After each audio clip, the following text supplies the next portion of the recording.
Assalamualaikum warahmatullahi wabarakatuh. Nama saya Sandy Arya Permana dari kelas Ekonomi Syariah I. Di sini saya ingin mempresentasikan PPT yang telah saya buat sebagai perbaikan nilai UTS yang telah saya kerjakan. Langsung saja masuk ke dalam materinya. Yang pertama adalah Ba'i Salam. Secara makna terminologi, salam adalah transaksi jual beli barang yang dimana barang tersebut belum ada. Oleh karena itu, barang yang diserahkan secara tangguh, sedangkan pembayaran dilakukan secara tunai. Syarat barang yang diperjualbelikan sah dalam Ba'i Salam baik secara kontan atau tangguh apabila telah sempurna 5 syarat, yakni ada yang pertama, barangnya dapat dipastikan dengan sifat. Yang kedua, barangnya satu jenis, tidak dicampur dengan barang lain. Yang ketiga, tidak menggunakan api dalam proses pembuatannya. Yang keempat ada bukan barang yang ditentukan. Yang kelima ada bukan bagian barang yang ditentukan. Lalu ada syarat sahnya akad Ba'i Salam, yaitu sebagai berikut. Yang pertama, menyebutkan jenis barang dan macam barang itu dengan menerangkan sifat-sifat yang membuat harganya berbeda. Kedua, menyebutkan kadarnya sehingga menghilangkan ketidaktahuan akan barang tersebut. Yang ketiga ada apabila ditangguhkan maka disebutkan kapan waktu penyerahannya. Yang keempat ada barangnya ada ketika penyerahan. Yang kelima ada ditentukan tempat-tempat penyerahannya. Yang keenam harganya diketahui. Dan yang ketujuh ada harus saling menerima sebelum saling memberi. Dan kedelapan yang terakhir ada akad salam harus tetap berlaku dengan tidak adanya khiyar syar. Adapun untuk rukun syarat Ba'i Salam yaitu sebagai berikut. Yang pertama ada orang yang berakad harus balik dan berakal. Yang kedua ada objek dalam jual beli salam harusnya jelas memiliki ciri-ciri harganya dan waktu penyerahannya.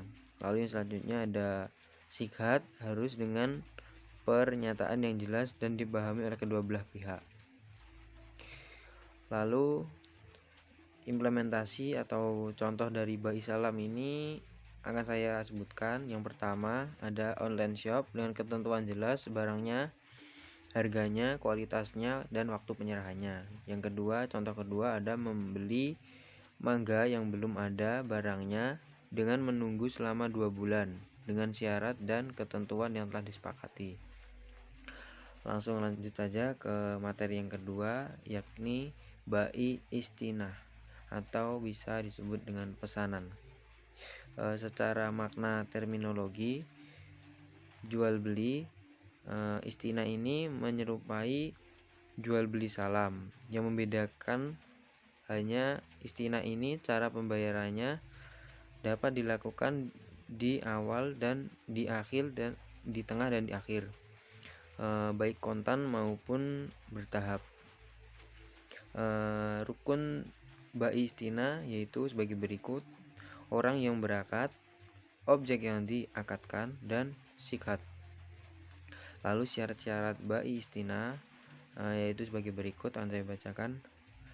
Yang bertransaksi harus berakal, cukup, cakap hukum, dan mempunyai kekuasaan atau tidak gila untuk melakukan jual beli. Yang kedua ada ridho dan tidak ingkar. Yang ketiga ada syani, menyatakan atas kesanggupannya. Yang keempat ada apabila bahan baku berasal dari mustani maka akad ini sudah merupakan menjadi ijarah. Yang kelima ada apabila isi akad mensyariatkan hanya bekerja saja maka akad ini berubah menjadi ijarah. Apabila isi akad mensyaratkan hanya bekerja saja maka akad ini berubah menjadi ijarah. Dan apabila yang dipesan tidak melarang dengan syar'a dan tidak mengandung kemudaratan. Lalu yang selanjutnya, implementasi atau contoh dari bai istina ini ada yang pertama, implementasi bai salam Pak Rizal memesan ruko kepada Pak Ahmad dengan kriteria ruko yang diinginkan oleh Pak Rizal untuk pembayaran bisa dilakukan di awal, tengah ataupun akhir sesuai dengan kesepakatan yang telah dibuat. Yang kedua adalah implementasi bai istina paralel. Pak Ahmad menerima pesanan ruko dan pembeli, tetapi yang membeli bukan orang akan tetapi bank dengan harga 100 juta dengan waktu pembuatan 6 bulan. Selain itu, ruko selesai, pihak bank menjual ruko tersebut kepada Pak Rudi dengan harga 120 juta. Lanjut ke materi yang ketiga, yaitu ada murabahah. Secara terminologi, murabahah adalah berasal dari ribun yang berarti saling menggunakan. Murabahah adalah jual beli di mana jual tersebut saling menguntungkan dan disepakati oleh kedua belah pihak. Rukun-rukun dalam murabahah yaitu sebagai berikut: orang yang berakad, lalu ada objek yang diakadkan, yang ketiga ada sihat. Syarat-syarat murabahah ada Bank Islam memberitahu modal kepada nasabah. Yang kedua ada kontrak pertama harus sah. Ketiga, kontrak harus bebas dari riba. Lalu yang terakhir ada Bank Islam menjelaskan setiap cacat yang terjadi setelah pembelian. Lalu implementasi dari ini murabahah ada bank membeli kulkas kepada penjual elektronik sehingga seharga 1.800.000 rupiah yang dibayar harus secara tunai. Setelah transaksi selesai, pihak bank menjual kulkas tersebut kepada Rizal dengan harga 2 juta dengan ketentuan diangsur selama 5 kali. Lalu materi selanjutnya ada rahan atau bisa disebut penggadaian. Secara terminologi, rahan ini adalah menjadikan suatu benda yang mempunyai nilai harta dalam pandangan syara' sebagai jaminan yang digunakan untuk hutang. Rukun dari rahan yaitu sebagai berikut. Yang pertama, pelaku akad yang terdiri dari rohin atau orang yang menggadaikan. Yang kedua ada murtahin, orang yang menerima gadai. Lalu yang ketiga ada sikhat atau ijab kabul. Yang kedua ada objek akad yang terdiri dari al-marhun atau barang yang diakadkan, dan yang kedua ada al-marhun bih atau pembiayaan. Lalu syarat-syarat dari rahan di sini ada berakal, balik, dan juga al-murtahin atau wakilnya mengambil barang yang digadaikan. Implementasi dari rahan ini akan saya sebutkan. Rahan sebagai perlengkap, artinya adalah jaminan dalam bai murabahah. Lalu penggadaian konvensional atau menggunakan bunga pinjaman dan biaya pemeliharaan barang jaminan. Akad perjanjian ada akad ala khurdul hasan dan akad ala murabahah. Ada yang terakhir akad bai al mukhayadah. Lalu ke materi yang selanjutnya ada wadiah atau bisa disebut titipan. Wadiah secara terminologi pengertiannya adalah akad penitipan suatu barang kepada orang atau transaksi jasa yang diberi titipan. rukun wadiah sebagai berikut: orang yang berakad, barang titipan, dan juga sikat. Jenis-jenis wadiah sebagai berikut. Yang pertama ada wadiah yat amanah, yaitu nasabah menitipkan kepada jasa LKS barang titipan tersebut tidak boleh dipergunakan atau hanya disimpan saja. Yang kedua ada wadiah yat zamanah, yaitu pengertiannya adalah nasabah menitipkan uang pada mustaudi LKS selama 1 tahun dengan akad barang tersebut boleh dipergunakan.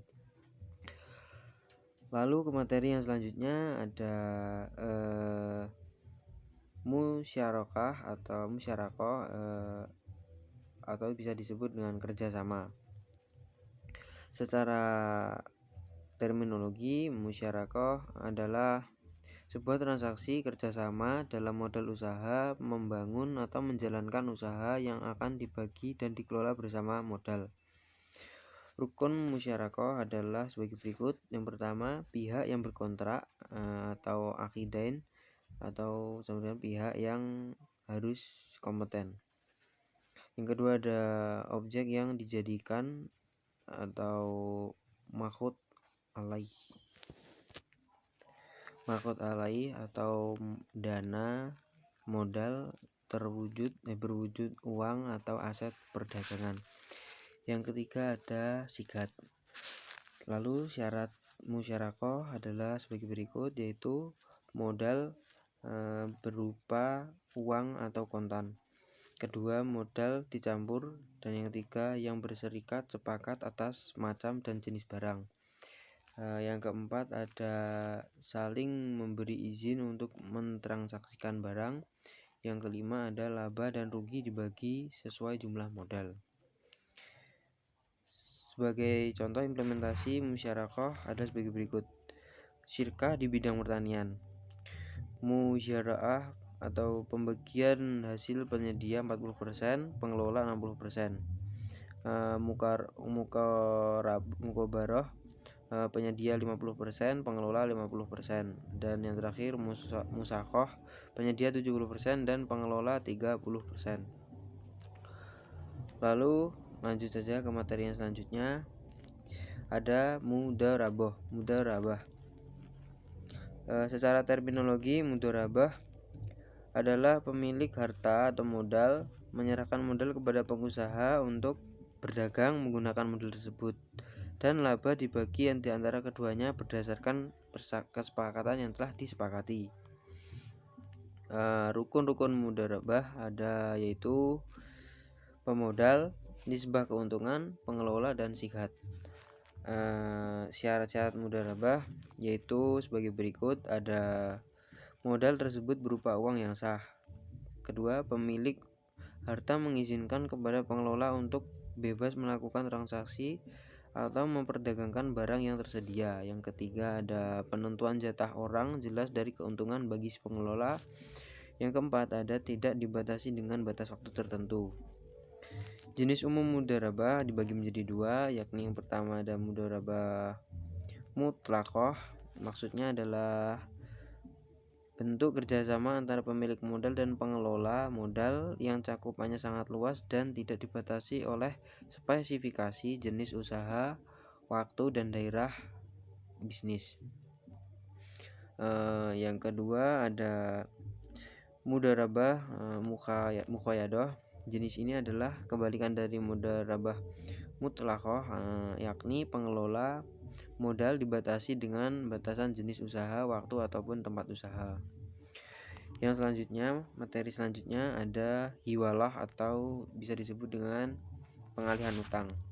Secara terminologi, hiwalah adalah pengalihan utang baik berupa hak untuk mengalihkan pembayaran atau kewajiban untuk mendapatkan pembayaran utang dari orang yang mempunyai utang dan piutang, dengan disertai rasa percaya dan kesepakatan bersama. Rukun-rukun hiwalah yaitu sebagai berikut. Muhil adalah orang yang memindahkan utang. Yang kedua ada muhtal adalah orang yang menerima hiwalah. Yang ketiga ada muhal alaih adalah orang yang dihiwalawahi. Yang keempat ada adanya tentang muhil kepada muhil alaih dan utang muhtal kepada muhil. Syarat-syarat hiwalah yaitu sebagai berikut. Pertama, ridho dari muhil. Kedua, persetujuan dari muhtal. Yang ketiga, keadaan hutang tetap dalam pengakuan yang berhutang. Yang keempat, ada pada persamaan hutang antara muhil dan muhil alaih dalam jenis, macam, dan temponya. Lalu yang selanjutnya, materi selanjutnya ada wakalah atau perwakilan. Secara terminologi, wakalah adalah penyerahan dari seseorang kepada orang lain untuk mengerjakan sesuatu di mana perwakilan tersebut berlaku selama yang mewakilkan masih hidup. Rukun wakalah yaitu sebagai berikut. Yang pertama, orang yang mewakilkan. Yang kedua, orang yang diwakilkan. Ketiga, orang yang diwakilkan. Dan keempat, ada sikhot. Seseorang wali tidak boleh menjual atau membeli harta yang diwakilkan kepadanya kecuali dengan 3 syarat, yaitu yang pertama, dia menjual dengan harga pasar. Yang kedua, menjual harga uang tunai yang berlaku dalam negeri. Yang ketiga, tidak menjual kepada dirinya sendiri dan tidak boleh memberi ikrar atas nama yang mewakilkannya. Lanjut ke materi selanjutnya, dan materi yang terakhir adalah ijarah. Secara terminologi, ijarah adalah sewa menyewa yang jelas terlihat manfaatnya dan tujuannya. Dapat diserah-terimakan boleh dengan ganti upah yang telah diketahui, seperti rumah untuk ditempati, mobil untuk dinaiki. Menurut ulama, syarat ijarah itu ada 3, yaitu yang pertama ada akid atau orang yang akad. Yang kedua ada makhud alaihi atau bisa disebut dengan ujrah dan manfaatnya. Dan yang ketiga ada syiqat akad. Pemilik yang menyewakan manfaat disebut mu'ajir. Pihak lain yang memberikan sewa disebut mustajir, dan sesuatu yang diakadkan untuk diambil manfaatnya disebut ma'jur. Sedangkan jasa yang diberikan kepada imbalan manfaat disebut ajaran atau ujrah. Dan setelah terjadi akad ijarah telah berlangsung, orang yang menyewakan berhak mengambil upah dan orang yang berhak mengambil manfaat makan ini disebut pula muaddah. Syarat-syarat ijarah yaitu sebagai berikut. Syarat ijarah adalah setiap benda yang bisa dimanfaatkan serta wujudnya tetap ada, maka boleh untuk disewakan jika manfaatnya dapat dipastikan dengan salah satu dari 2 hal yang yaitu tempo, waktu, dan jasa. Ya, saya kira itu cukup sekian. Jika kurang lebihnya saya mohon maaf. Wassalamualaikum warahmatullahi wabarakatuh.